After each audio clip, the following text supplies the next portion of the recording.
What's up, y'all? Welcome to the Rainbow Crossing Podcast, a podcast where Gen X and Gen Z discuss life's challenges and how we face them as queer people.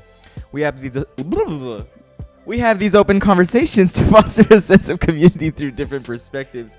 My name is Julio, and with me is my roommate, Daniel. A little What's tongue-tied up? today? Yeah, you know, it's been a long week, but the words are coming out eventually. But Sure.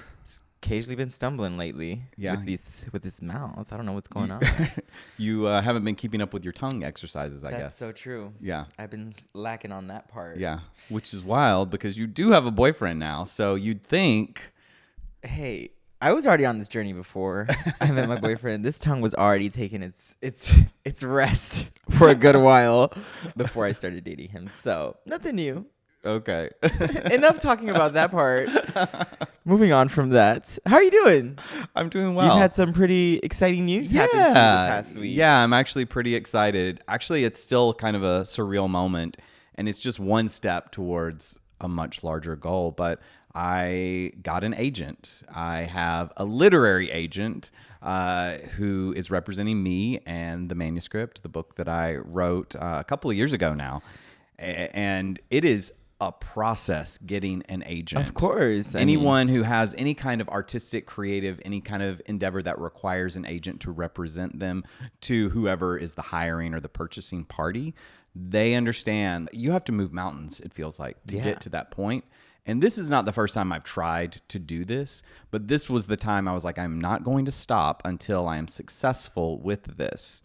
So it required 2 years worth of sending out emails, getting feedback, making edits to my manuscript, and continuing the process. And agents aren't quick to respond, nor can they be, because they get so many emails, they get so many requests to read other manuscripts. I'm sure they get probably thousands of hits a year, and it's a lot. You've been on this journey for about what feels like 3 years almost. It's been 2.5 years since I wrote this book. Yes. But this is a journey that I have been on for, if we start at the beginning, for 40 years. Well, you've had some books since that beginning of the journey, but this specific. But to get to being with an actual publishing house, I mean, I started writing when I was 10 years old, and the idea of being an author, a published author,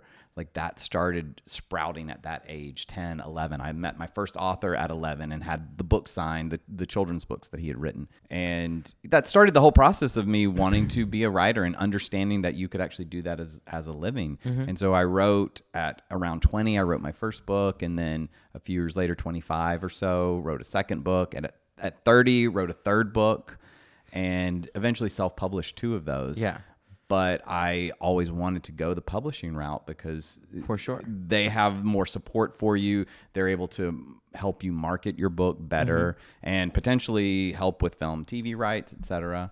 So obviously I'm not there yet, but having an agent is like the key to unlocking the door. Yeah, of course. It's like one of the big first steps officially for even more progression in this. Yeah. But I could only assume the pushback in a way, specifically just how society is the past 2-3 years, and you writing a heavy LGBTQ community influenced book. Yeah. I'm sure there's a lot of publishers that are like, yeah, probably not leaning towards that right now. Like, this is not the time. It's interesting, the feedback that I got from the agent.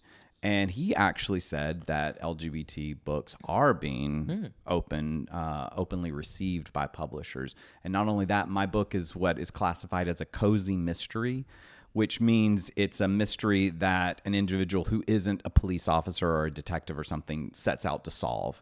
And it is set in a very unique environment that most books aren't. So he's like, you have the elements of something really good here, something that is very commercially viable, which of course is also something that publishers want to invest in. So I'm excited about it. I'm excited for you. It is a big step on literally a lifelong dream. I mean, I've had this dream for longer than you've been alive. I know. That's crazy. Yeah. That is insane. Yeah. Yeah. I mean, it is crazy how people have dreams that a lot of times go unfulfilled. And a lot of times people see their dreams find success in their 20s. But a lot of times people, it takes a lot longer. 1,000%. A lot of people give up on their dreams. Yeah. We are people who obviously push no matter through whatever we're going through. There's a lot of doubt that happens in the process of like, will it happen? Will it not happen? Yeah. Am I on the right path? Am I not on the right path? But Right. the more you stick to it, even through all the craziness that happens or the discomfort, the more likely it is to pull out for you eventually. Yeah. Yeah. So congratulations. Thank you. I'm super proud of you. Thank you. I'm excited. Well, that's amazing. We're going to move away from what I do with my tongue and what you have been accomplishing with your books. Yeah, yeah. But we're going to go on to today's episode, actually, which is all about addiction. Yeah. And what it's like for a lot of people, not only in the LGBTQ community, but also just overall, everyone. Everyone experiences some slight form of addiction, whether you believe it or not, whether you call it addiction. It's something that pulls you away or sets you in something from discomfort to make you feel connected or give you that sense of relief, rush, whatever you're experiencing, just to avoid what you're currently experiencing. Yeah.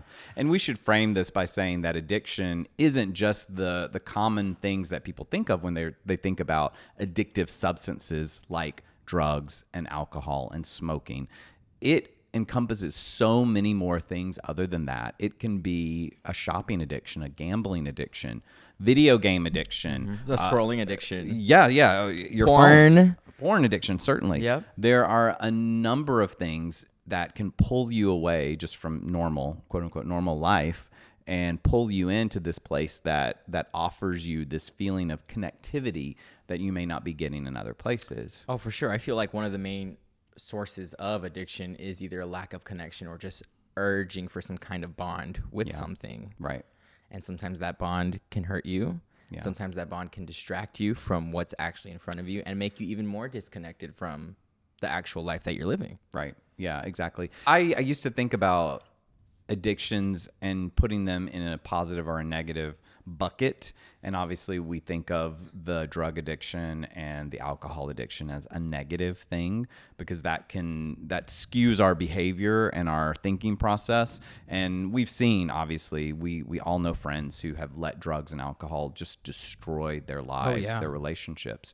And on the other side of that, I often think of like, especially we as gay men, oftentimes have an addiction like to the gym, like we want to look better. And I think of that as a good addiction, but at the end of the day, is it a good addiction? Like, I'm not sure that there is any good addiction, even if it leads you to something that is positive, because you're not actually dealing with the source of the issue.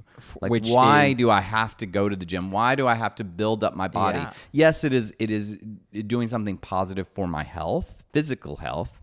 And going to the gym is good for your emotional and your mental health, but is it actually solving the core issue that is driving you to be addicted to go to the gym in the first place? And I'm not sure.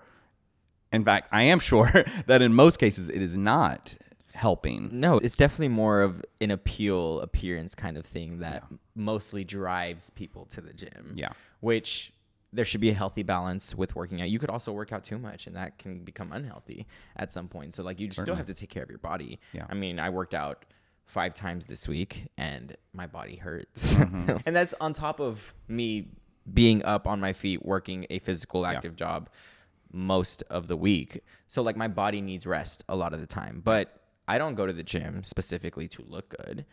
In fact, I don't even think I look good most of the time. Like, when I'm with my boyfriend, he sometimes is like, do you not ever feel sexy? Do you not ever feel hot? And I'm like, in a way, no. I never look at myself and think those things. Like, I don't think that about myself. Like, I'm not looking in the mirror to feel a certain type of way about myself. I really just work out just to stay healthy. Yeah. Which back then I feel like I was pushing to look a certain way and really trying to be this muscular gay man who just will be accepted by anybody. Yeah. And then it really stopped happening once I stopped engaging so much with social media and realizing that I am working out enough and plenty, and that enough is to keep me healthy. Yeah.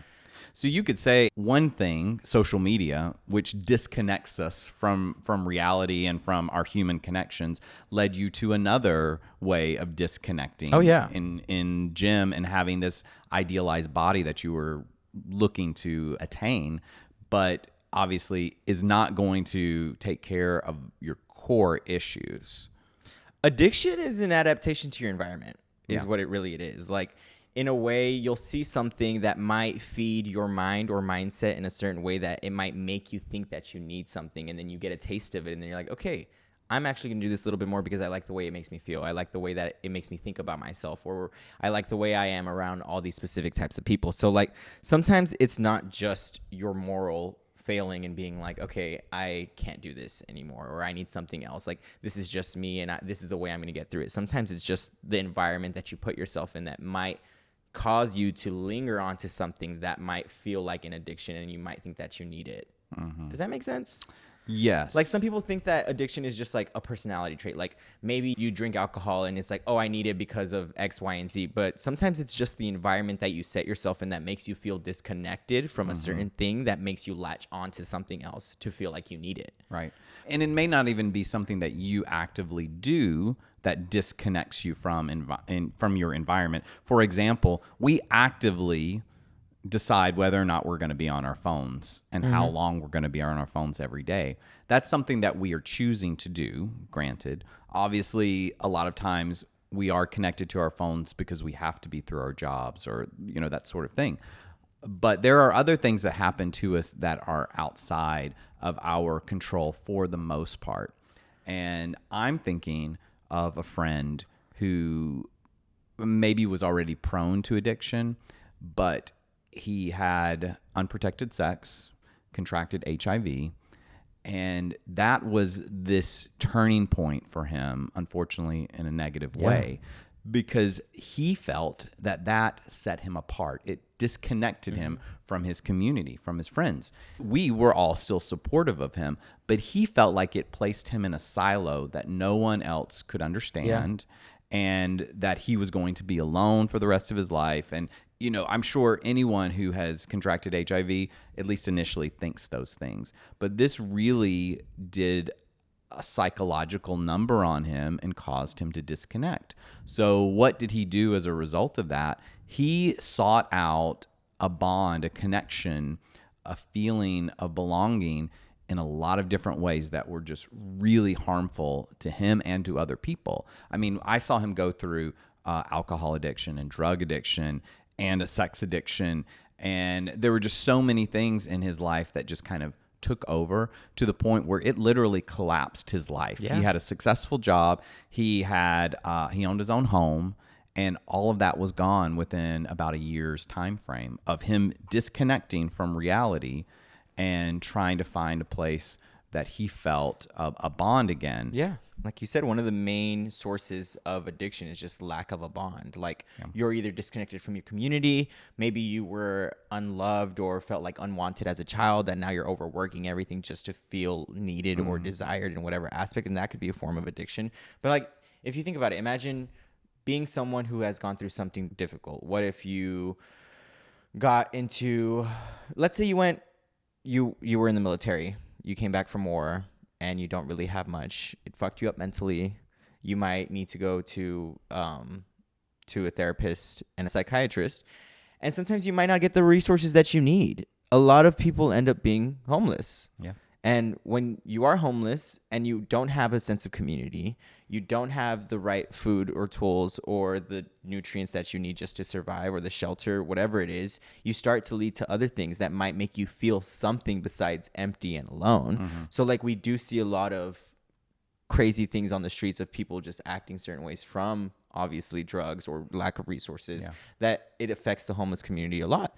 So when we are experiencing those things or seeing those things, a lot of people are quick to judge and be like, we need to stop this in a certain way, or it's negative. And it's more of like condemning instead of helping them in the right way. And I feel like specifically in the States, a lot of people look down on the homeless community, but at the end, they are the people who have probably been through the most and are just looking for a specific bond and shelter and connection of some sorts. And I think we need to start changing the perspective of like, oh, they've done this to themselves, they couldn't dig themselves on the way up. But like everyone has things that they go through. Yeah. And at the end of the day, we're lucky enough to have people to get us back up from that, but a lot of them don't, and they're on their own. Yeah. So like we need to start changing our perspective instead of seeing someone who is going through addiction problems or something negative, and instead of condemning them and saying that they're wrong, more of like supporting them and trying to get them the right resources to do that. And I can't do much of that.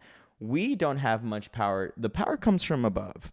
They're the ones that are keeping us in this mindset of thinking that they're the ones that are wrong. They've done this to themselves. But in reality, no, they're cutting all the resources they need to actually build themselves back up to be a part of society. Yeah.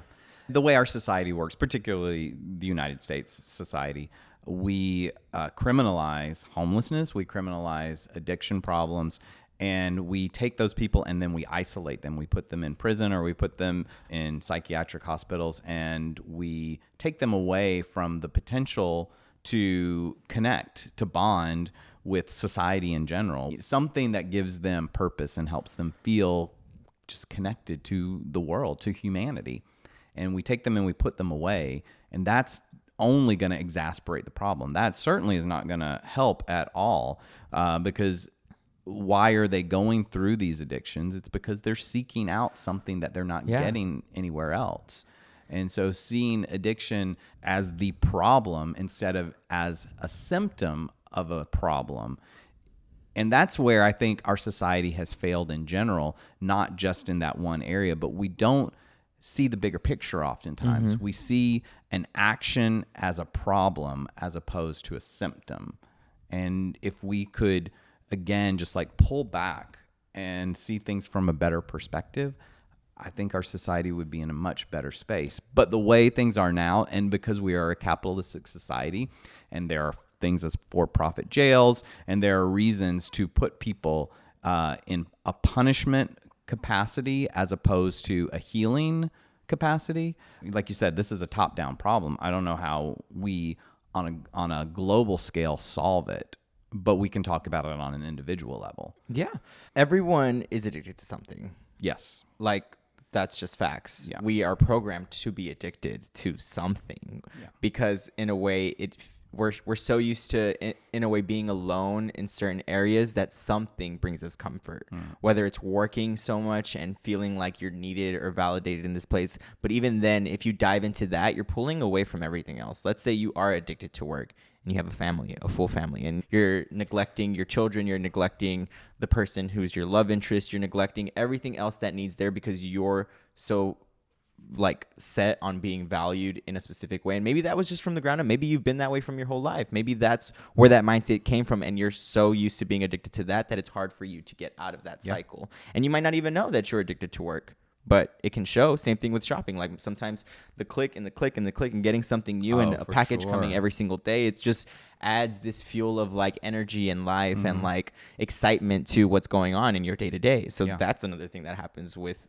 addiction. You could be addicted to obviously the drugs, the alcohol. You can be addicted to social media, having everyone like who you are, what you're presenting, even though that sometimes most of that isn't your reality or your truth. You're just addicted to being seen or perceived a certain way that will also disconnect you from what's important, from what's in front of you. Yeah, I mean, society, again, particularly a capitalistic-based society, has created this as a foundation for where we are today.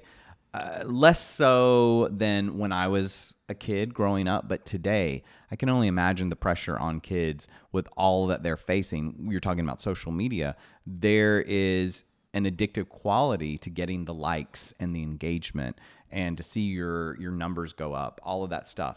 And that doesn't determine your self-worth at all, but that is the mindset of a lot of people. And it not only is giving you a feeling of self-worth, but just the addictive nature of social media keeps you coming back for more. Video games have long been this way, but I feel like today's video games are even more so. Kids today are being faced in any area of entertainment, unfortunately. They're facing these addictive possibilities. Yeah. I can remember when I was like 20 or 21.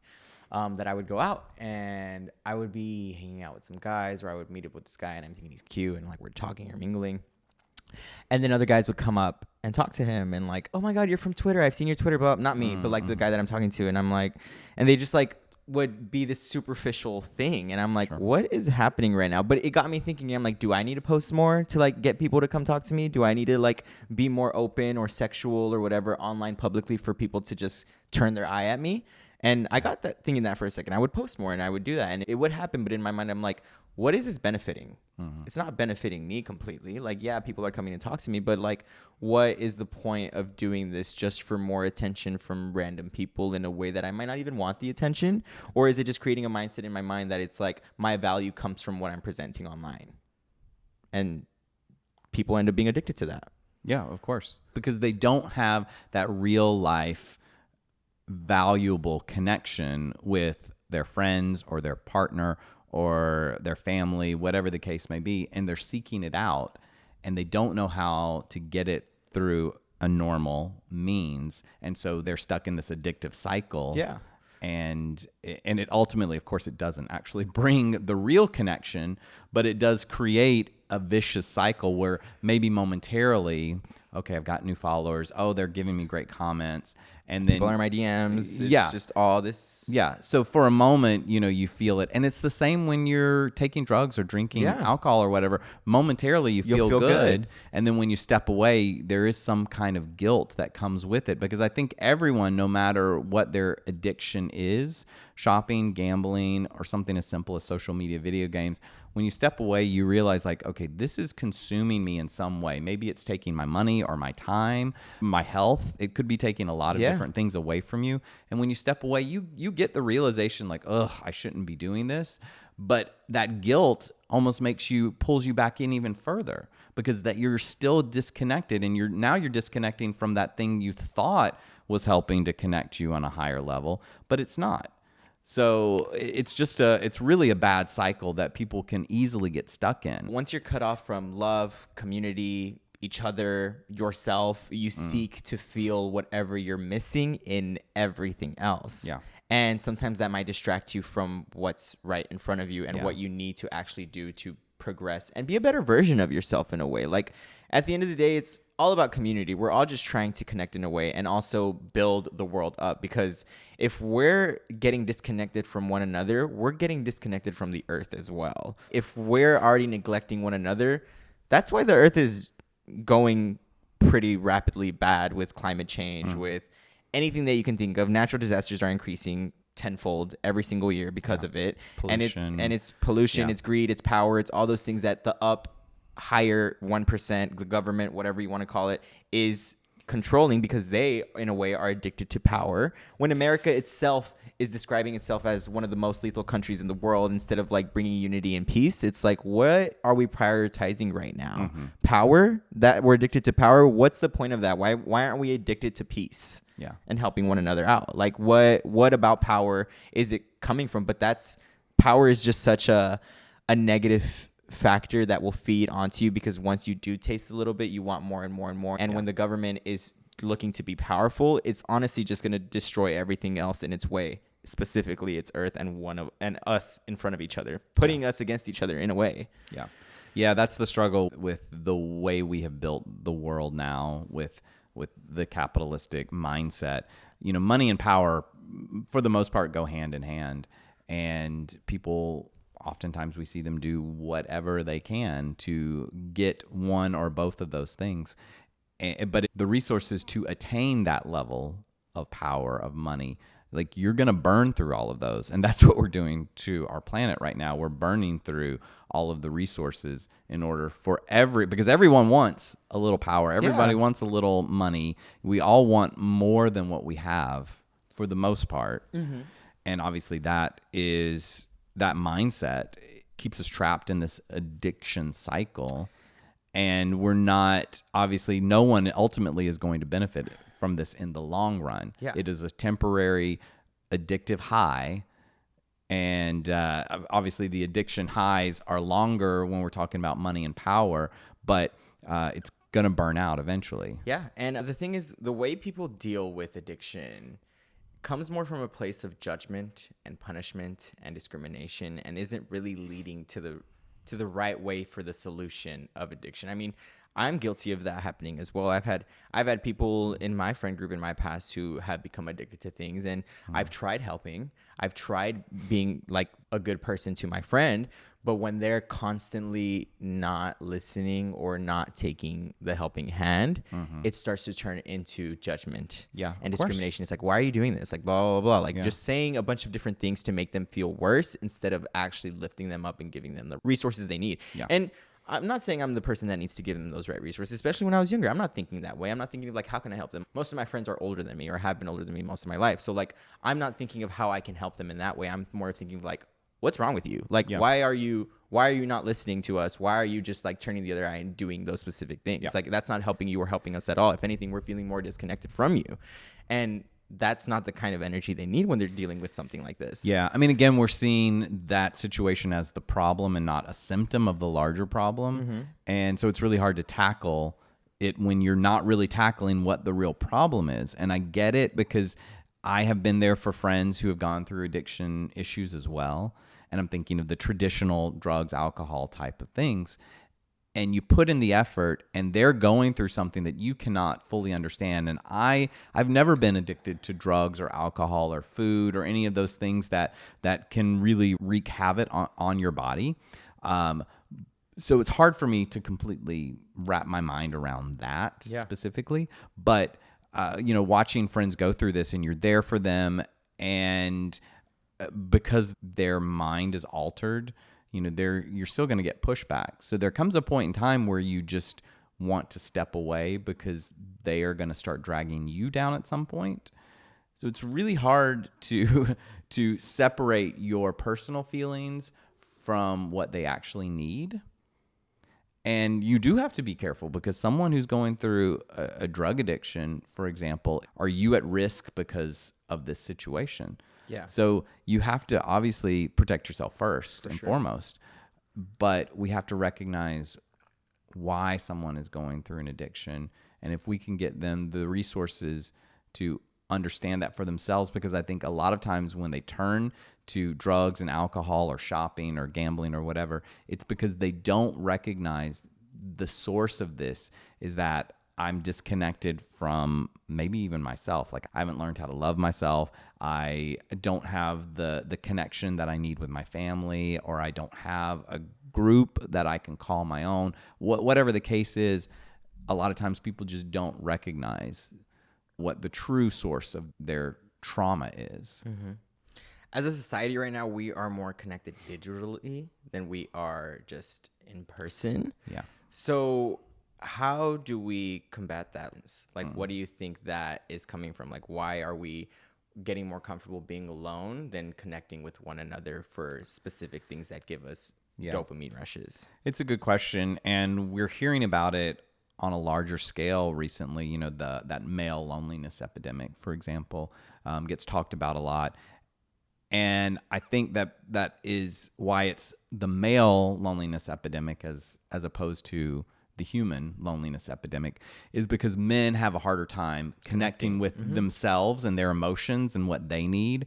And I don't know if you ever see any of this stuff. You're not on social media as much as I am, so you probably haven't. But the conversations that straight men particularly have with each other sometimes, and they'll be forced into having like a real conversation about things that they've gone through, breakups or the death of a family member, all these things.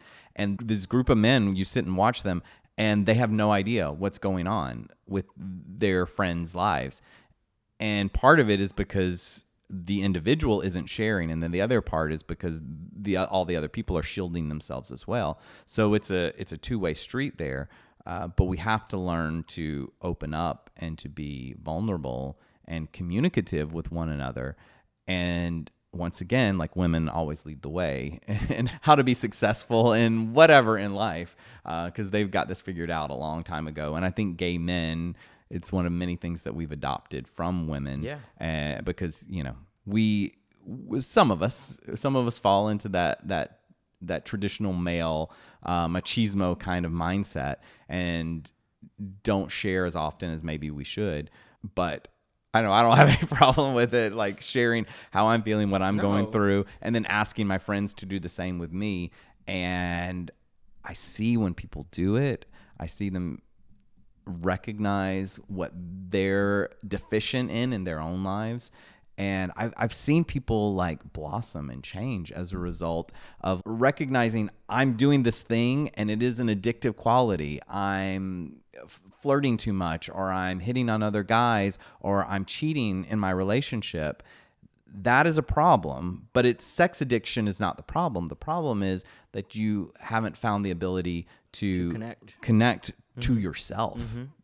Well, I mean, as a culture, I think we prioritize performance, possessions, and specific things like productivity. So like all of that is what people value in ways. What you own, what you do, and what can you do. Sure. And like in a way, sometimes that's what people prioritize, and we need to start prioritizing more of what can I feel and what can I understand that I'm missing in my life that's within me, not outside of what I can provide externally. Yeah. Yeah, I think it's really easy for us to say that we want to be prioritizing our feelings and our ability to connect with other people on that level, and especially ourselves. But then you get out into the real world, and for example, as a person who's dating, I oftentimes find myself thinking, how do I find someone and connect with them and have them like me in a certain way? Obviously, we all want people to like us for us, because that's the only way a relationship is going to last. But how do I get them to notice me? And it's, well, what do I own? Like, where do I work? Who do I know? All these things that you're talking about are things that go through, I think, most of our minds when we are looking to at least initiate a connection.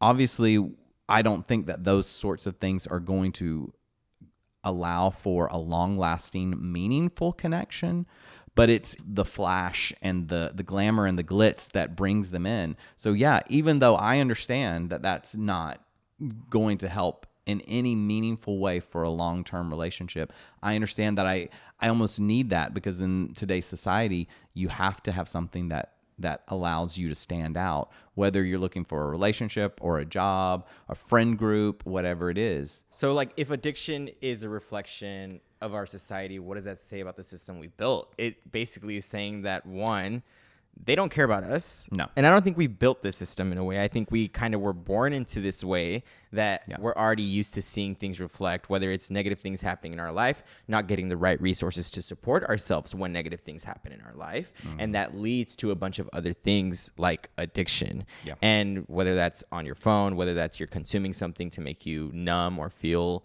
different or optimistic or better. At the end of the day, every drug that is sold on the streets, you can get from a hospital as well.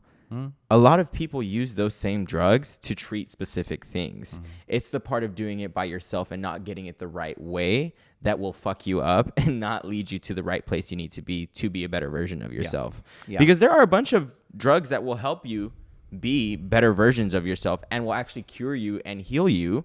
But when you're lacking the resources to get all those things, you're probably going to become addicted to something. Yeah. Yeah, and when you're talking about addiction, when you go into the hospital, obviously there are drugs that are more addictive than others, but there are plenty of people who go into the hospital and get treated with certain drugs, and they don't come out as addicts. No.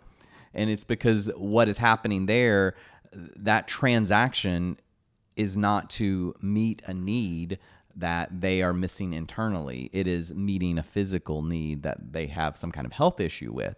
And when we use drugs, as your example, to meet an internal feeling, a disconnection, obviously, like that's going to create an addiction, because it does create a response within us that is very temporary. And we keep seeking that. Yeah. I mean, a lot of homeless people will do substances not because they need it, but when you do a substance, it takes your hunger away. So you don't have to worry about eating as much.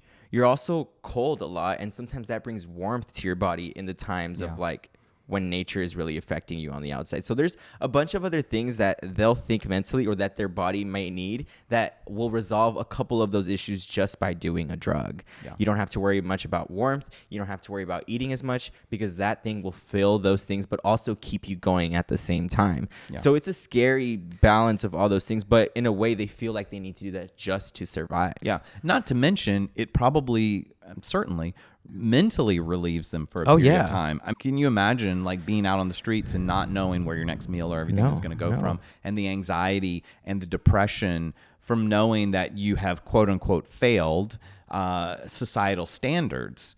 I would want something to get my mind off of that as well. So it's not only perhaps feeding into some physical qualities that can help, but mentally and emotionally as well. Like, I don't want to be thinking about these things all the time. Where I'm going to sleep tomorrow? Is it going to be raining tomorrow night? And how am I going to get through the winter? Am I going to be able to protect myself in the middle of the night if someone tries something? Like, there's just Yeah. a bunch of things that we don't think, because we're fortunate to have Yes. stability and everything else that we need, but not everyone is fortunate enough to have all that. Yeah. So there's just a lot more that they have to think about, that one thing, they can do one thing that makes them feel better automatically. Yeah. I think at the end of the day, it's all about finding happiness. And we as a society are struggling to find happiness right now. And so things like drugs and alcohol are obvious ways to help us forget and to help us feel relaxed and to, have that upper moment, that high. But all of these other things as well, excessively shopping, gambling, video games, etc., it lets us feel happiness. There's an achievement. There's some value there that we're not getting in our day-to-day lives. And it's a lot easier to do that with the click of a button, seeing your likes on social media, getting that gambler's high when you win. That's so much easier than actually putting in work into your own life, because long-term happiness takes a long time to invest in initially to get the payoff. And it's hard to do that, to establish relationships. And we have been programmed at this point that everything should come to us quickly and easily. I mean, these things have done that to us. Everything is at the tips of our fingers these days. That doesn't equate to actual human connection anymore. The real way to connect is with one another. Luxuries are not the way. We might think that luxuries are the way because luxuries give us that specific feel that we need in that moment. Whether it's I bought something expensive that just brings me joy. Yeah. You can find that joy within someone else as well. We're just choosing to add that and give your love and your attention and all the things that make you feel good to that specific item. Yeah. And that's going to disconnect us a lot more. So I don't think as luxurious anymore. I don't think of like, what can I have? The new iPhone 12. I've had her since the 12. We're on 17 right now? Yeah. But I've made this last. I have made this phone last because I don't need nothing new right now. Yeah. This is a perfectly good phone, in my opinion. I mean, every time the new model comes out, it starts to lag a little bit. But still, like, I used to be at the point where, like, oh, new phone came out? Perfect. I had the 11, then I went to the 12, then it kept going all the way from when I got my first iPhone 5. Like, it just keeps going that way. But we think that's what's going to bring us joy, when in reality, no, it's not going to bring you joy. The luxury things aren't the thing that's going to fix you from feeling better. If anything, it's actually going to disconnect you more and probably get you even more to spending $1,000 every time a new phone comes out. Yeah. So what's the point here? Right. I think you hit the nail on the head there, certainly. And I think we all have those things. It might not be an iPhone for everybody. Even before iPhones were a thing, making sure I captured all the moments and putting them on Facebook at the time, and then Instagram. I posted every day on Instagram in 2019. Every single day I posted something. And I had a lot going on in my life, but it was that addiction of like everybody seeing it and getting likes and engagement and people knowing. And I don't feel that way anymore. Like, yeah, I want to share the good stuff and the fun times and the silly moments, but I don't have that desire to have that new iPhone at least every other year, to post photos constantly. And again, it goes back to finding that happiness for ourselves, to finding that connection.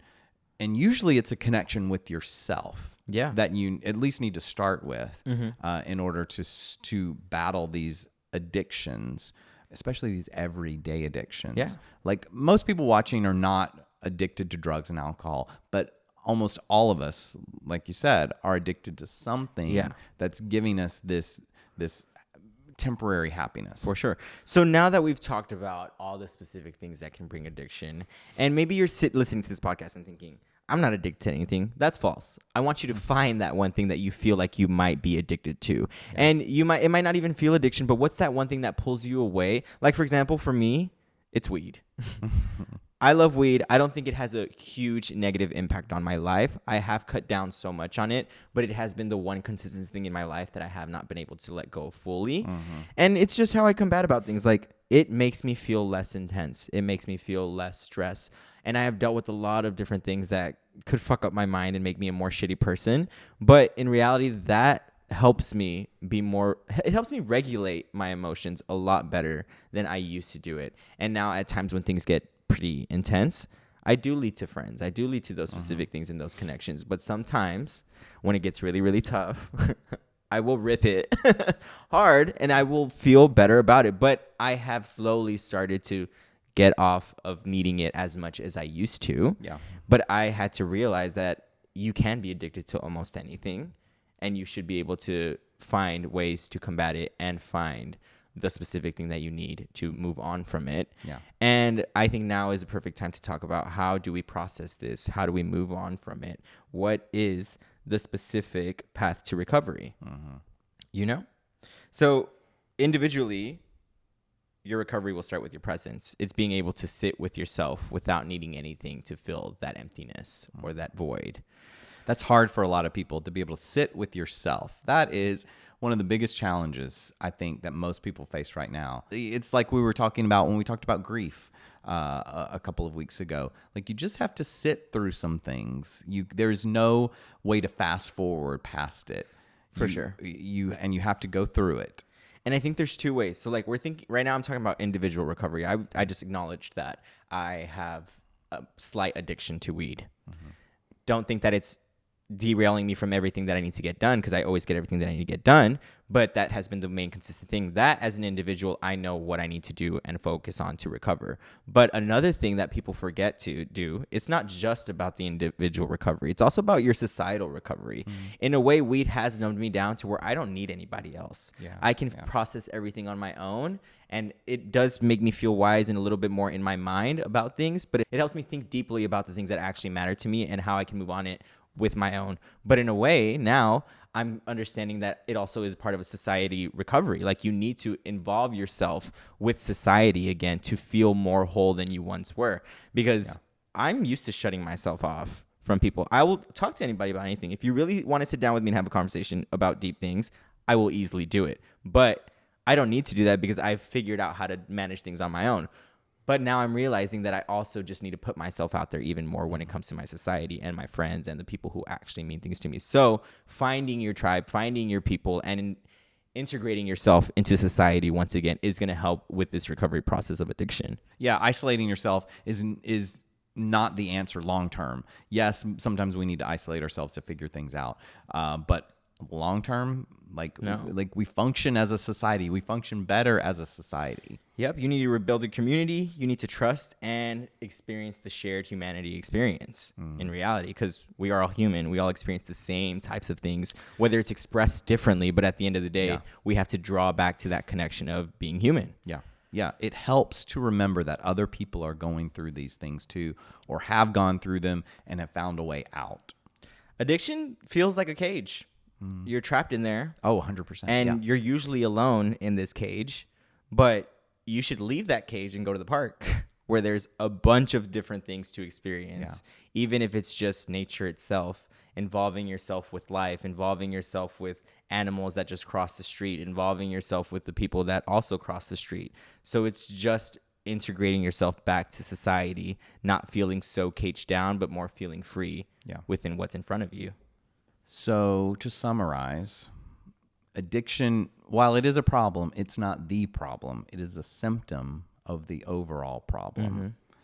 And the solution, I really do believe that the cure to addiction is connection. Yeah.